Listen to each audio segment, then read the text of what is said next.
Merhaba arkadaşlar, kanalıma hoş geldiniz. Bugünkü modelimizi şöyle güzel bir ipimiz var, onunla başlayacağız. Himalaya'nın ihraç fazlası bir ipi, şöyle orta kalınlıkta bir ip. Bununla harika bir model başlayacağız. Kullanacağım şiş 3,5 numara. Modelimiz oldukça güzel ve gösterişli bir model. İnşallah siz de beğenir, benimle yaparsınız. Yapım aşamalarına geçmeden önce kanalıma abone değilseniz abone olup videolarımı da beğeniyorsanız beğeni yapmayı, yorum yapmayı, beni desteklemeyi unutmayın arkadaşlar. Şimdiden hepinize teşekkürler.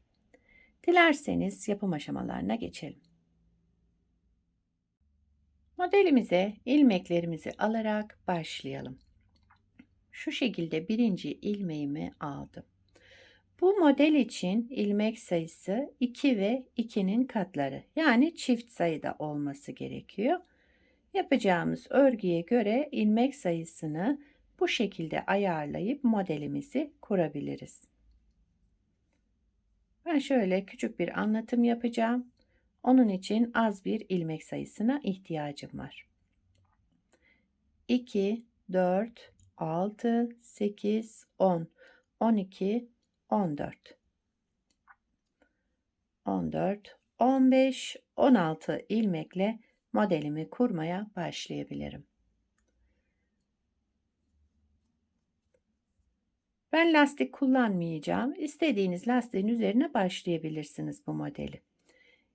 Kenar ilmeğimi ilk sıra olduğu için ördüm. Bir sıra düz örüyorum. Birinci sıra ön yüzünde modelimizi düz olarak örelim, yani sıramızı. Birinci sıra ön yüzünde bütün ilmeklerimizi düz olarak örelim. Ben hemen ilk sıradan modeli kurmaya başlıyorum. Dediğim gibi siz de lastikli yaparsanız lastiğin ön yüzünden bu şekilde düz örerek başlayabilirsiniz. Birinci sıra ön yüzünde bütün ilmeklerimi düz olarak ördüm. İkinci sıra arka yüzündeyim modelin. Kenar ilmeğimi örmeden aldım.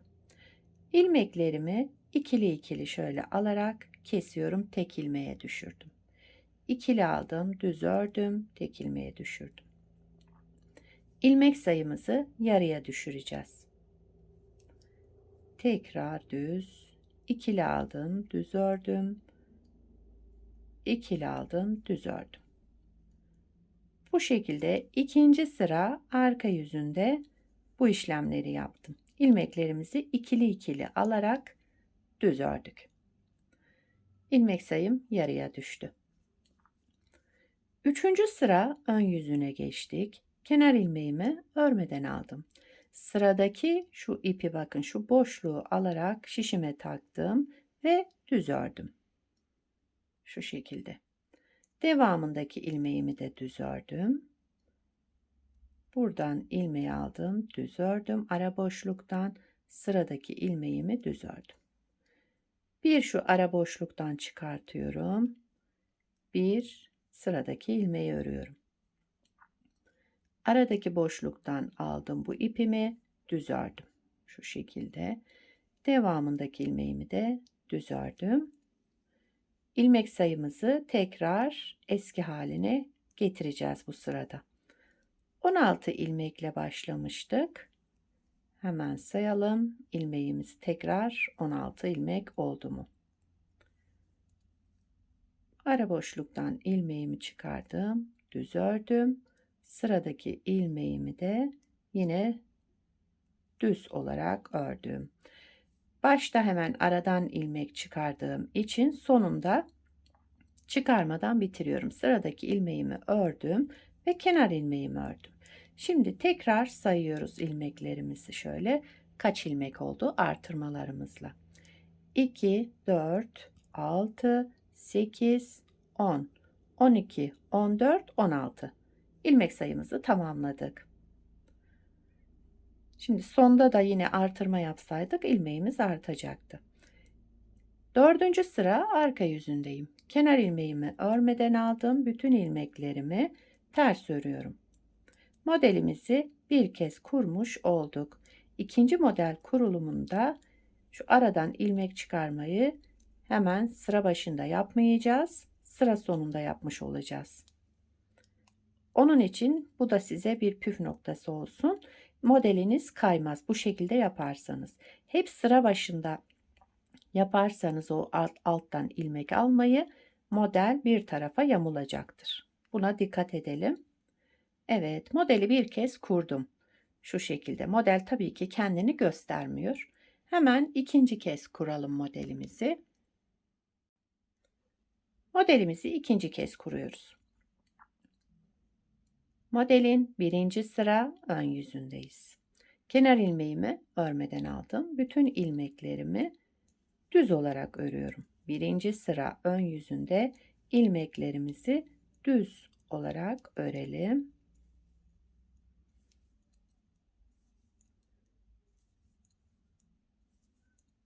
Evet, sıra sonuna geldim.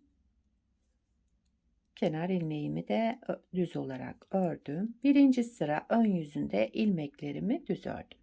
İkinci sıra arka yüzündeyim. Kenar ilmeğimi örmeden aldım.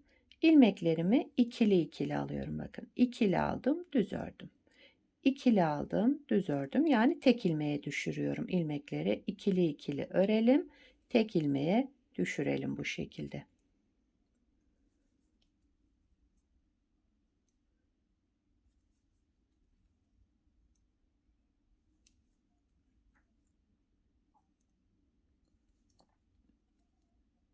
Kenar ilmeğimi de ördüm. İkinci sıra arka yüzünde ilmeklerimizi ikili ikili alarak düz ördük. İlmek sayımızı yarıya düşürdük bu sırada. Şimdi tekrar üçüncü sıra ön yüzündeyiz. İlmeklerimizi artıracağız. Evet, size bir püf noktası söylemiştim. Şu birinci model kurulumunda bu üçüncü sırada ilk şuradan ilmeği alıp örmüştük. İkinci model kurulumunda bunu yapmıyoruz. Direkt ilmeğimizi düz örerek başlıyoruz sıramıza. Devamında aradan ilmek aldım, ördüm. Bir düz ilmek ördüm. Yani sıra başında burada aradan ilmek almadım. Direkt ilmeğimizle başladık.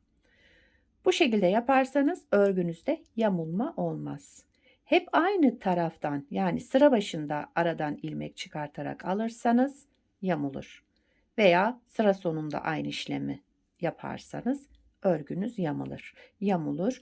Bir sıra başında ikinci model kurulumunda sıra sonunda yapmamız gerekiyor. Evet, sıra sonuna geldim. Yani sıra sonunda yapmamız gerekiyor dediğim ilmek çıkarma. İlmeğimi ördüm, son ilmeğimi. Şuradaki aradan bakın burada ilmek çıkardım aldım ve bunu ördüm düz olarak. Daha sonra kenar ilmeğimi ördüm. Yani birinci model kurulumunda bunu sıra başında yapmıştım. İkinci model kurulumunda sıra sonunda yapmış olduk. Dördüncü sıra arka yüzündeyim. Kenar ilmeğimi örmeden aldım. Bütün ilmeklerimi ters olarak örüyorum. Modeli bir kez daha kurmuş olduk. Yani iki kez kurduk modeli. O püf noktasına da dikkat edelim arkadaşlar. Birinci model kurulumunda sıra başında hemen alttan ilmek alarak örmüştüm. Sıra sonunda yapmadık o işlemi. İkinci model kurulumunda sıra başında yapmadık, sıra sonunda yaptık o alttan ilmek almayı. Evet, modelimizi iki kez kurduk. Şöyle modelimiz. Tabii model ilerledikçe kendini gösterecek harika bir model. Şöyle çıtı pıtı güzel zarif modellerden. Bir de daha önce yapmış olduğum bir parçam var. Onu göstereyim. Bunu da daha önce yaptım. Size göstermek için. Şöyle bunda da bir sıra haroşa lastik olarak yaptım. Bunda lastik yapmadık. Direkt başladık. Şöyle kenara koyuyorum hemen.